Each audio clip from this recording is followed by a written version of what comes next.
All right. Good morning. I'd like to call the meeting to order and acknowledge that we are in Treaty 1 territory, the home and traditional lands of the Anishinaabe, Ojibwe, Innu Cree, and Dakota peoples, and in the national homeland of the Red River Métis. Our drinking water comes from Shoal Lake 40 First Nation and Treaty 3 territory. My name is Neil Harden. I'm chairing today's panel. With me via Zoom is Diane Knight, and in the room is Robert Upton. The assessor today is Ryan Valderrama, and the administrative assistant is Belhan Rojo. We will be hearing applications for revision of the assessment rule in accordance with the Municipal Assessment Act. The matters for which revision is requested have been described in each application, and we'll limit discussion to those matters. The statements that are made at this hearing are sworn testimony, and anyone speaking to the matters must be sworn in. Be advised that comparisons of assessments of properties are not considered evidence of market value by the board. The board is appointed annually by council and is independent of it and the city administration. It makes its decisions on the basis of the evidence provided at this hearing and issues a written order that be mailed to all parties as soon as possible. Please note that the board's decisions with respect to an application may be appealed to the Manitoba Municipal Board if the matter pertains to assessed value or classification, or to the Court of King's Bench if the matter pertains to the applications of exemptions from taxation.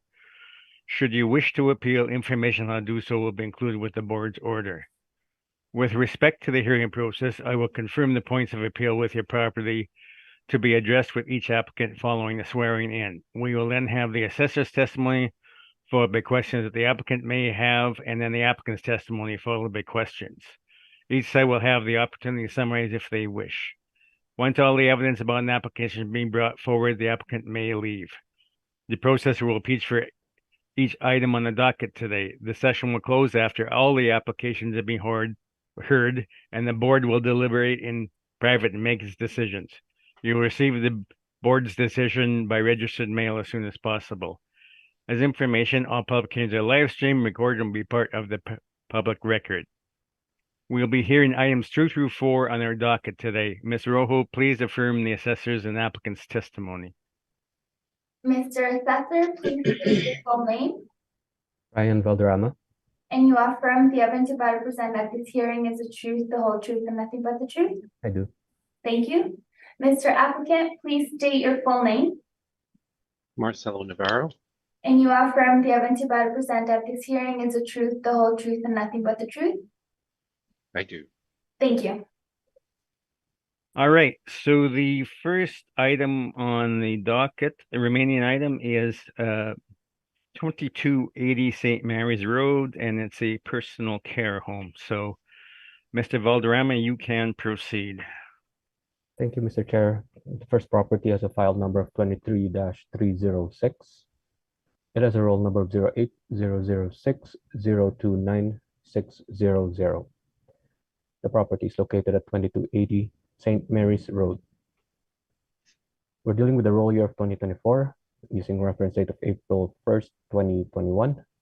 There are 3 split assessments on this property. The first one has an assessed value of $206,000 with a classification of institutional property and a liability of exempt. Second one has an assessed value of $834,000 with a classification of institutional and a liability of taxable. And the last one, the third one, has an assessed value of $3,716,000 with a classification of institutional property and a liability of taxable school exempt. The property is a nursing home with 2 stories and 1 section. It has an effective year built of 1986. It is its construction class is wood steel frame. It is zoned as RMFS, a residential multifamily. It has a land area of 137,504 square feet, a planned area of 26,178 square feet, a basement area of 4,984 square feet, and a gross floor area of 47,073 square feet. On the next page is the cost valuation summary. It has a total depreciated cost of $2,135,000, a land value of $2,621,000, making it $4,756,000 rounded. On the next page, page 3 is the photo of the subject property. It is an aerial photo. And right below it is the map of where the location of the property is in the city. Again, on page 4 is a cost summary by building. There's one building. It has a replacement cost new less depreciation value of $2,082,000. On the next page, page 5, are some land sale comparables. The first one is located at 1934 St. Mary's Road. It has a sale price per square foot of about $19.37. The second one is located at 421 Beaver Hill Boulevard. It has a sale price per square foot of about $15.38. Third one is located along St. Mary's Road. It has a sale price per square foot of $15.18. And the last comparable is also located on St. Mary's Road. It has a sale price per square foot of $18.73. And right below the comparable sales is the comparable sales map. And the next page are some of the detached structures and the land valuation. The land valuation has a net rate per square foot of about $19.05 to $19.07.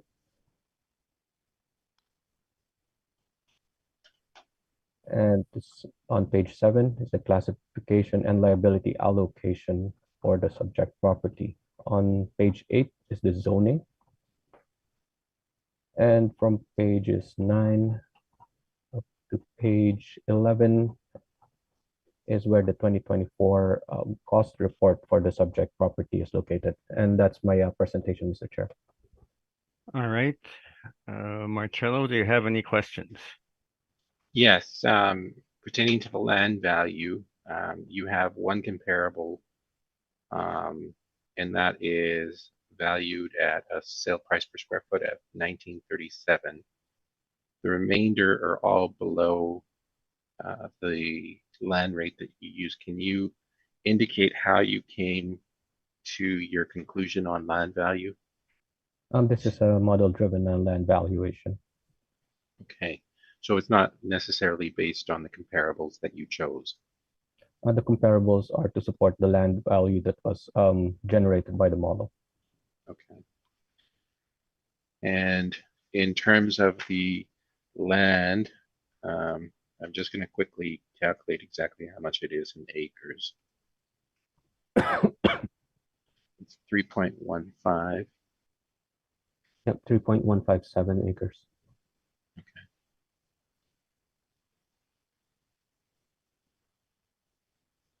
Okay. Moving on to your cost report. In terms of your effective age, you have an effective age or an age of 35 years. Can you tell me how you came about, how you established that age? 1986 compared to the original 1981. Usually these are caused by some renovations that were done. However, the information on the permits aren't attached, so that's all that I can provide.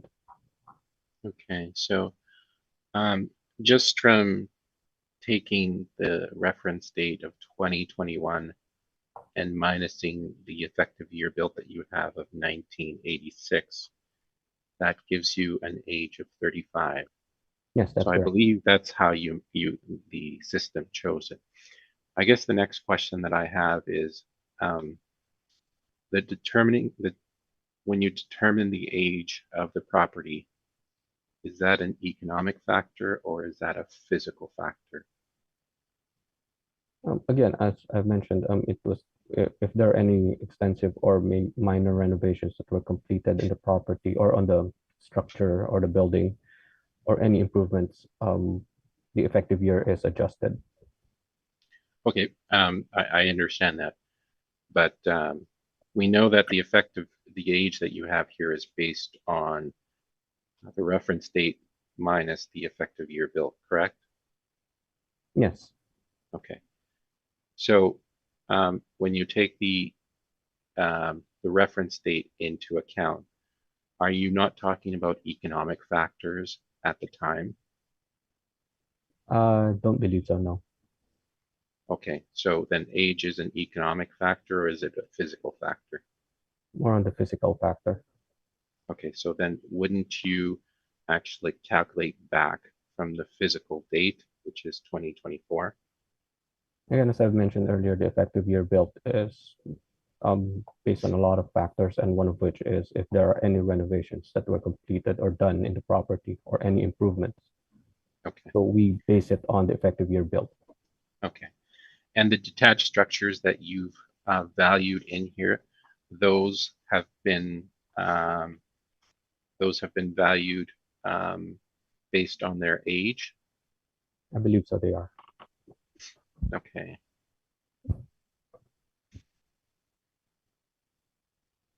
Where does it say that? I don't have that information attached. You don't? It's not in here exactly that says any blurb Okay. that says it's based on age, Okay, right? that's fine. I mean, they're not I'm very just, high in value to begin with. I'm just answering the question based on Yep, my yep. knowledge. Yeah. Okay. Now, regarding the cost report that you have here, who produced this cost report? Is this produced by the system? Yes, based on the inputs that are in the system or the data Okay. or information. Okay, so you didn't actually look at these yourselves, like yourself? Meaning input the information? Yeah. No, I did not. Okay. Now, also in terms of the type of building that you've assigned, the convalescent hospital. Now, is that the typical use code that, or the code that you use in Marshall Swift valuation for this type of structure? These were already input in there. So yes, it is Okay. in our system. Okay. Now, I guess I will leave my questions at that. Thank you. Thank you. Okay, Bob, any questions? I think you have used totally a model number here. That is correct? You used a model approach to this. Sorry, on the cost for the improvements, sir. Cost for the building. These are from Marshall and Swift, sir. So did you look at each of these individual items in Marshall Swift, or is that? The rates that were used are based on Marshall and Swift manual, sir. And the land cost you came up with 1905, 06, 07, is that right? The land cost per square foot? Yes, it is for per square foot, sir. Okay, I don't think I have any questions right now. Thank Thank you. Okay, Diane, any questions? I do not. Thank you. Thank you. Okay, I just have one question with respect to the land value. I know they're almost identical, but why would you have three different values rather than just valuing the parcel overall? Sir, there could be a lot of factors. There could be some rounding issues on this one. Because usually these are to the nearest hundreds or thousands even in terms of the percentage. But Okay. it's just being rounded in here in this chart, sir. Okay, so it's a rounding artifact and not Yes, sir. okay. Yeah, since it's 1906 or 1905, whichever. It's I know. I knew I said there was a small point. It's okay, sir. Okay, Marcello, you can proceed with your presentation. Okay. We're at 2280 St. Mary's Road. And this is the Oddfellows and Rebecca's Personal Care Home Inc. as tenant. So we have a gross area of 47,165 square feet, land area of 137,504. The zoning is RMFS, and the assessment year is 2024. The reference date is April 1, 2021.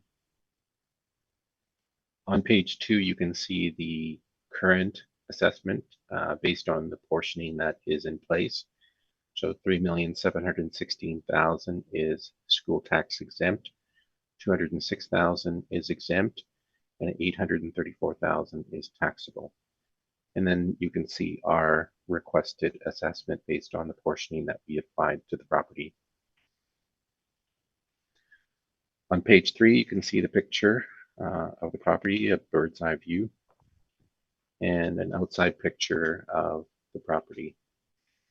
Now, we consider this a nursing home. We've used a slightly different type in our valuation costing service. And we both use the same costing service. I'll be open about that both the city and Altus Group use Marshall Swift valuation tools. So on page 7, you can see the formula for it. Market value of the property is equal to land plus the cost of the structural improvements at the date of evaluation and the accumulated depreciation for the improvements on the site. MV equals L plus BD. On page 8, you can see our land comparisons. We went with a land rate of $18 per square foot. And on page 9, you can see a summary of the cost of the improvements. So the replacement cost new that we have is $4,966,325.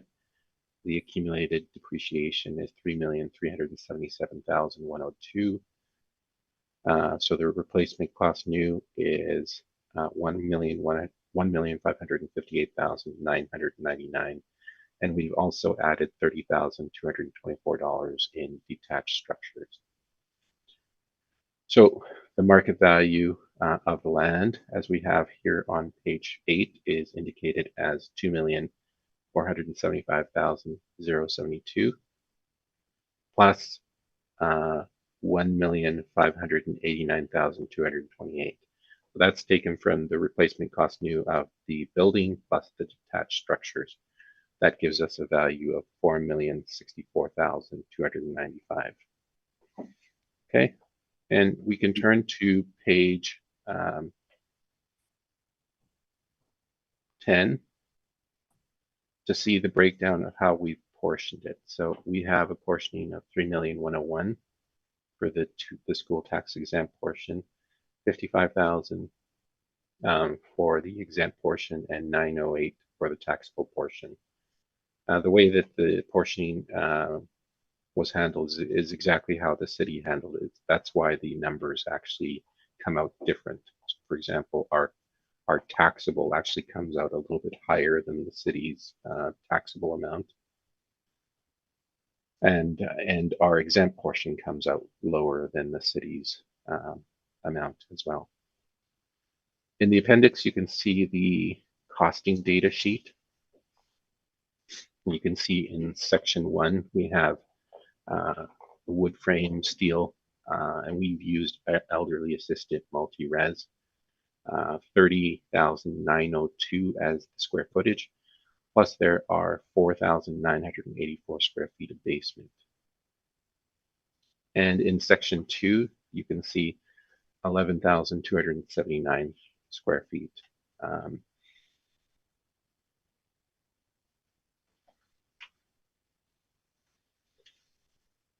So this is, again, a report of the costing for the property. And if you turn over to the next page, you can see the use codes that we've used. So we have several that we can use. We've used the 589 residence assisted living low rise. And this chart basically gives you a breakdown of exactly what that is. And next over, we have the one that the assessor has used, the convalescent hospital. These are occupancy codes. We don't think that this is appropriate for many of the nursing homes in Winnipeg. And I mean, we all kind of witnessed this during COVID that many of these homes were not built to a standard that was, I'll just leave it at that. But in terms of their construction, we do not think that these properties are built as to the same standard that hospitals are built as. So we don't use this this use code. And that is my presentation. All right, Mr. Valderrama, questions?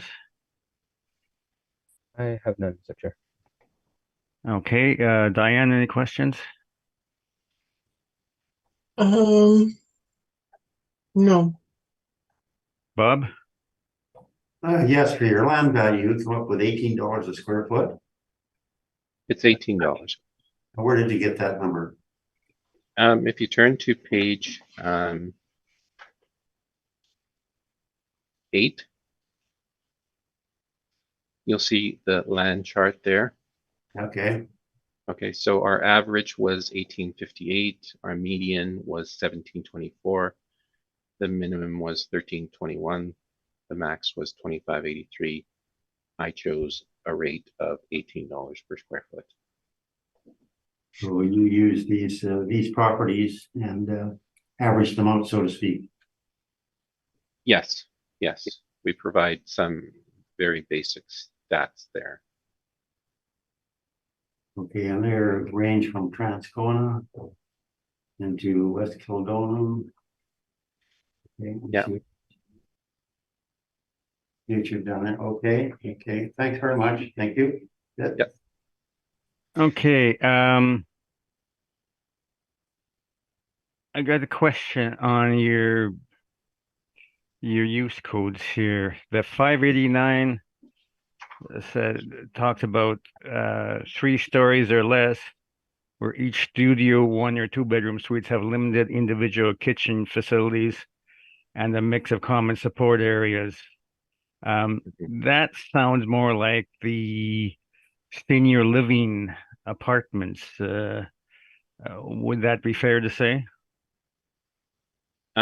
Yeah, I would say in terms of the construction, they are more like that. But the point that I was trying to make is that they're less like hospitals.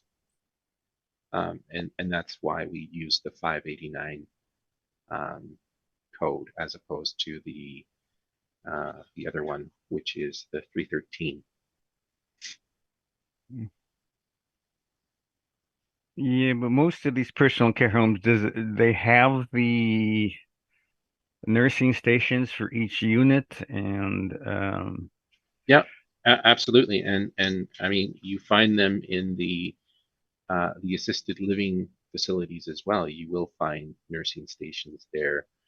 They will have all of those services that are provided, for example, for entertainment, for hair care, physiotherapy. You will find those. But what I'm getting at is in terms of their basic construction, that is where we're making the distinction. It's a heavier type of construction. The nursing homes that are in the 313 category. And we're not denying that there are some properties that are like that in Winnipeg that are built to a much heavier standard. What we're saying is this is not one of those. okay, we've got exterior shots, but no interior shots of these, though. So I just don't know how we're going to be able Yeah. to make a choice as to which is applicable. Mm-hmm. Yeah, it's really up to you. But what I will say is that the nursing homes, the ones that are built to a construction standard that's very similar to a hospital, will have a much heavier type of construction. They generally tend to be masonry style buildings. They tend to have built-in mechanicals, for example, mechanical support in case power outages occur, that type of thing. And some of those types of facilities do exist in Winnipeg, but what we're saying is this is not one of those. All right. All right. Thank you very much for that. Mr. Voldram, any summation? I have none, Mr. Chair. Thank you. Okay, Marcello, any summation? No. All right. Thank you. We will then move on to 276 Hugo. Let me just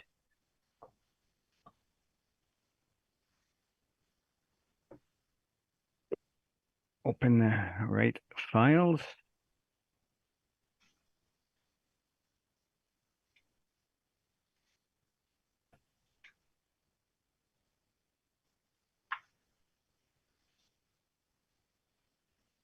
Okay, Mr. Voldram on 276 Hugo Street North. Thank you, Mr. Chair. In the interest of time, Mr. Chair, I'd just like to confirm or ask the applicant if he's still pursuing a confirmation on this property. Yes, we are. Okay, Mr. Chair, in the interest of time, would you want me to go over the entire presentation or just the page or certain pages? Go through the title page and then very briefly how you valued it. Okay, thank you, Mr. Chair. The next property has a file number of 23-241. It has a roll number of 120222733500. The property is located at 276 Hugo Street North. We're dealing with the roll year of 2024 using April 1st, 2021. The assessed value is $1,991,000. It is classified as an institutional property with a taxable school exempt liability. The property is a nursing home with 1 to 4 stories, 4 different sections, and it has effective years built of 1965 and 1990. It has a construction class of reinforced concrete frame. It is zoned as residential R1S and also a C1 community neighborhood community neighborhood.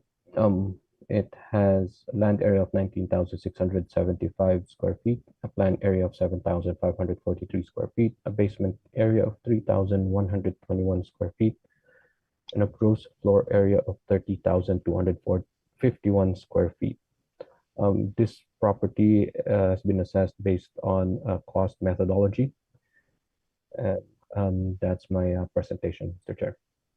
All right, Marcello, any questions? I have no questions. Okay, Diane, any questions? No, sir. And Bob? No questions, thanks. Okay, and Marcello, I understand you're requesting confirmation on this. Correct. We are asking for a confirmation from the board. Okay, and I presume that's because the previous year is still under appeal? Yeah, that is one of the reasons. Okay. All right, any questions on this, Ryan? I have none, Mr. Chair. Okay, any questions from the panel? No, sir. All right, we will move on to our last property.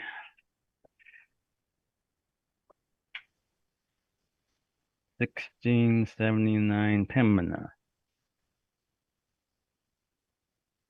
Now again, I gotta open the files. Took me longer to open files than we took to hear that last property.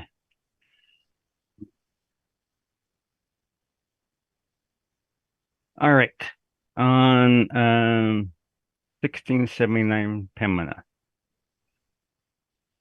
You can proceed, Mr. Voldram. Thank you, Mr. Chair. So for the last property, we have a file number of 23-249 or 249. Property has a roll number of 03092997055. The property is located at 1679 Pembina Highway. We're dealing with the roll year of 2024 using a reference date of April 1st, 2021. The property has a split assessment. The first assessment has an assessed value of $2,659,000. It is classified as an institutional property with a taxable school exempt liability. The second assessment has an assessed value of $836,000. It is assessed or it is classified as an institutional property with the liability of fully taxable. The property is a nursing home with 1 story, 2 sections. The effective years built is 1964 and 2001. It has a masonry bearing walls construction class. It is zoned as residential multi-family. It has a land area of 143,891 square feet, a planned area of 25,872 square feet, and a gross floor area of 25,872 square feet. Next page, page 2, is the photo of the subject property. And on the 3rd page is the cost valuation summary. The building has a depreciated cost of $1,356,000. For detached structures, the depreciated cost of all detached structures is $19,000. For total depreciated cost of building and detached structures of about $1,375,000. The land value is calculated at $2,120,000 with an overall total value of $3,495,000. On page 4 is a cost summary by building section. On next page, page 5, is the land sale comparables. The first one is located at 3411 Pembina Highway.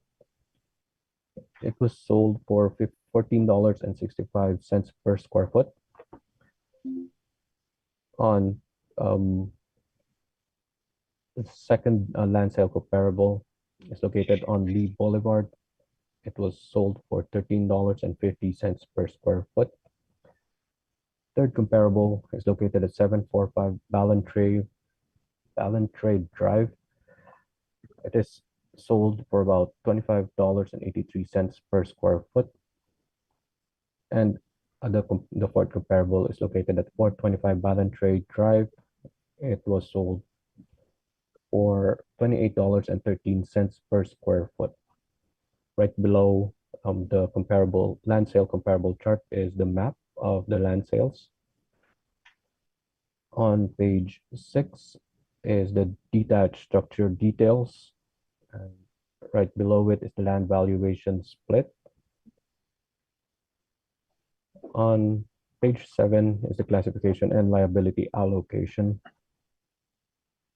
And beginning of page 8 to page 10 is the 2024 cost report for the subject property. And that's my presentation, Mr. Chair.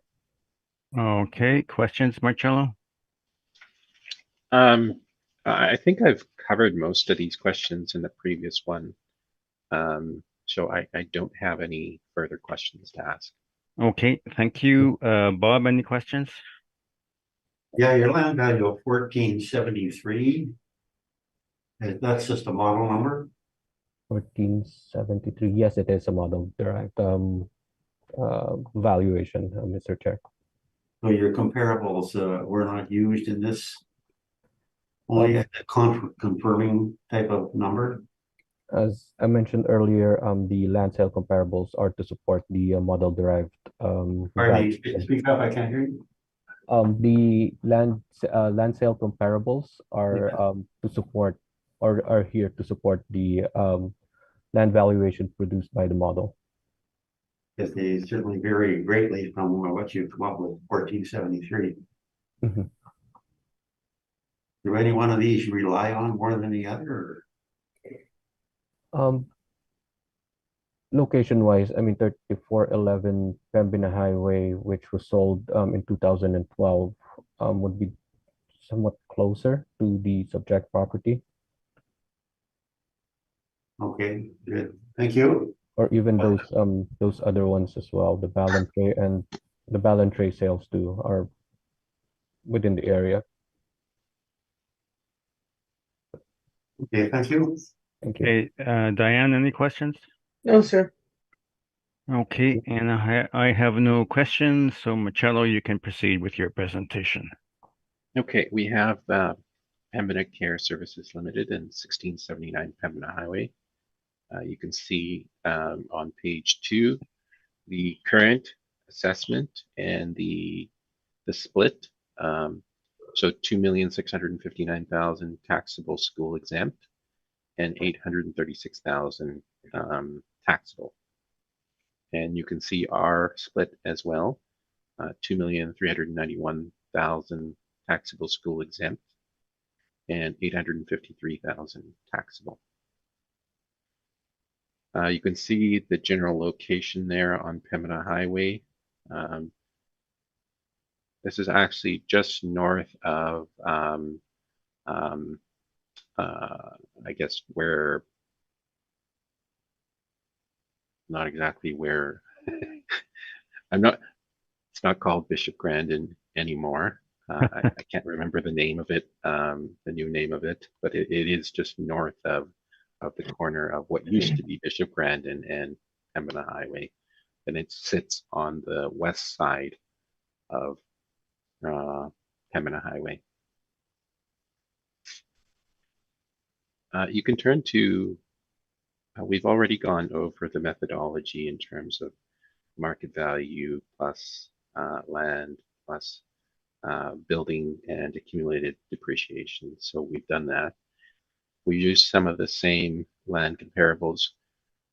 We're sitting at $15 per square foot, or 2,158,365. And on page 9, you can see our portioning and how we split this up. And again, on page 10, you can see what we're asking for in terms of the final value and also the portioning. So beyond that, in the appendix, you can see our report again. This is costed out of Marshall Swift. And we've used the same occupancy code that we used for the other property. Again, this property was built in 1964. There was an addition that was built later on, I believe, sometime in the early part of the 2000s. I believe that may have been the church section. So the larger portion of the property is from 1964. You can see the kind of garden style home that you can on page 2. It's very low rise. And this is very common throughout Winnipeg and rural Manitoba. And again, what we're saying is that this is not built to the same standard as, you know, a nursing home that is more like a hospital. So you can see our costing report on page in the appendix, page 1 and 2. And then again, the same occupancy code information for the 589 and the 313 Convalescence Hospital. So I'm open for questions. Thank you. Okay, questions, Mr. Boardroom? None, Mr. Chair. Thank you. Okay, Bob, any questions? No, I have to think. Diane, any questions? No, I do not. Thank you. All right, and I have no specific questions that haven't been asked and answered. So this concludes, we have heard all the items scheduled and the hearing is now adjourned. So thank you very much, gentlemen, for your presentations.